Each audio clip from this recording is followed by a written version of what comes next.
Father John Misty, who is a singer-songwriter that I personally have been heavily conflicted with really across his entire career. I thought he started off pretty okay with his debut. Wasn't anything too special.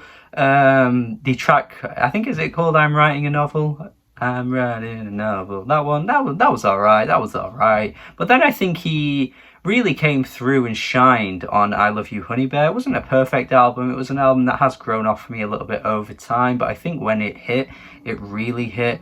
I think some of the humor on that album was pretty fantastic, to be honest. The sarcastic nature of Father John Misty I thought was really fun and infectious. I liked it quite a lot. He also balanced out having a really beautiful, endearing album about his wife, I believe it was.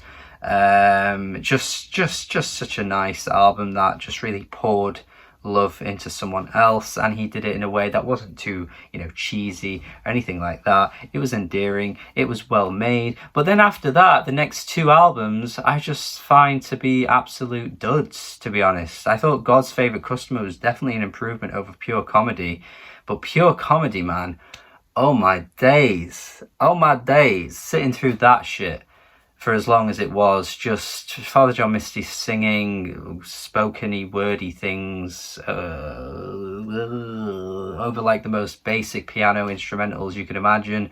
Like, god damn. And then some of the tracks as well went on for like fucking years. Couldn't get with that album at all. Did not get the love for it. Love the album artwork though, and like the way there's different versions and like the color of the sky changes. Love that shit. Beautiful. One of the best album artworks of that year. Period, man. Period. But did not like the album, sadly. God's Favorite Customer had at least Mr. Tillman as a nice little pop rock tune.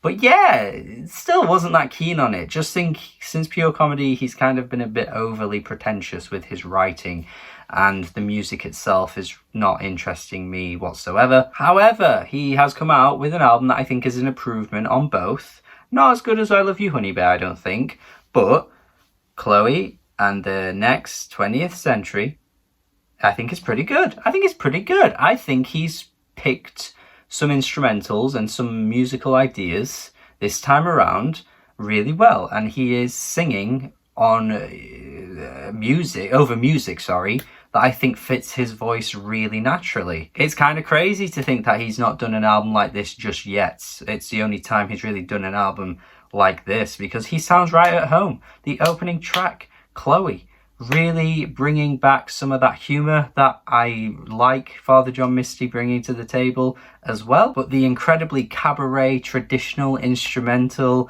is just fantastic. I mean, that for me is what steals the spotlight of this track. Of course, lyrically, I think of it as being quite funny as well. And the kind of like barbershop quartet like clicks, I just feel like I'm, throwing it back to those days.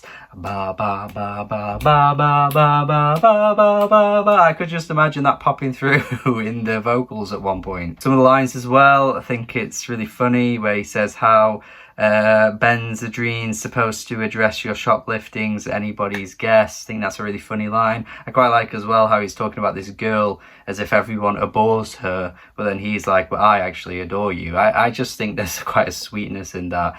But the chorus is just really catchy. This is one of his best songs in quite a while, in my opinion. I know there are fans of his out there that will not think that because they love his past few albums, but for me, this is one of his best in quite a while. Goodbye Mr. Blue is not quite the same in terms of the music, but it's very lovely and delicate, and I think the guitar strumming and the kind of almost folk direction he's gone in here still works for him quite well, even though the Baroque pop cabaretness does pop up quite a lot throughout this album. This actually ends up being quite a nice track, I think, as well, with the fact that it's about the cat and how he's talking about, the relationship kind of dynamic with someone else and the cat dying, kind of intertwined. So I think works really well for the song too. But it's tracks like Q4 that really, again, steal the spotlight, in the sense that you've got this really, really orchestral music sweeping through, and Father John Misty just is cutting through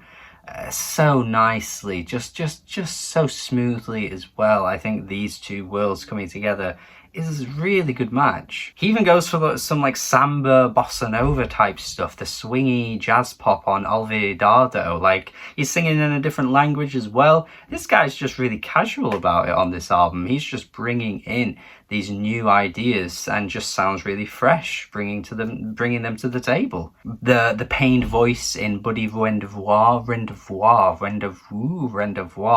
is really nice as well. Very emotive on this track, talking about whatever happened to the girl I knew. And I just feel like this is the climax of a musical. You know, where the main character gets that moment where the spotlight is on him and he is just singing to the audience, and he gets his one song or she gets her one song. It could be either or, really. It could be like La La Land with the audition scene. It's like that. This song feels like that, and the over dramatic instrumentation across this album does really feel like it could live in the world of a musical, like a really over the top musical, maybe even a classic Disney film as well. It is a shame at times though, it doesn't always fully stick the landing. I mean, Kiss Me I thought was a bit soppy and a bit typical sounding, going back to that kind of like really dry piano stuff that he goes for. And I've spoken at length on this channel, by the way, how much I love like really well done piano music. Singer-songwriters singing over beautifully made piano music is just my shit, by the way. But I just personally think Father John Misty gets a bit dull when he does that. So tracks like this don't really do that much for me. And Everything But Her Love, I mean, is very Bryan Adams with the lyrics, but at least again with the traditional pop sounding stuff from like the 50s, 60s, taking over the music on this track really once again works for him. He's throwing it back to absolute decades before our time, but he sounds like he was from that time. Only a Fool as well, I think, is where the lyrical ideas get a bit cliche once again. So yeah, like, not everything is perfect on this album, and to be honest, even the final track I thought goes on for ages. Really disappointing end to the album, considering how good most of the material is up until that point. So look, it's a good album, but it's not perfect. I think there's building blocks here to something greater in the future. I feel like he's cemented what his ideas are, but he can build upon that and take it even beyond in a future release, because I think what he's given us here is really quite good. He's married the orchestral musical ideas with his voice instantaneously, and it's really natural.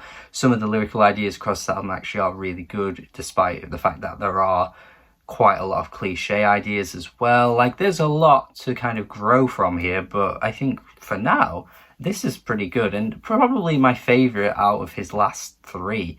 I think this is better than Pure Comedy, and I think it's better than God's Favorite Customer.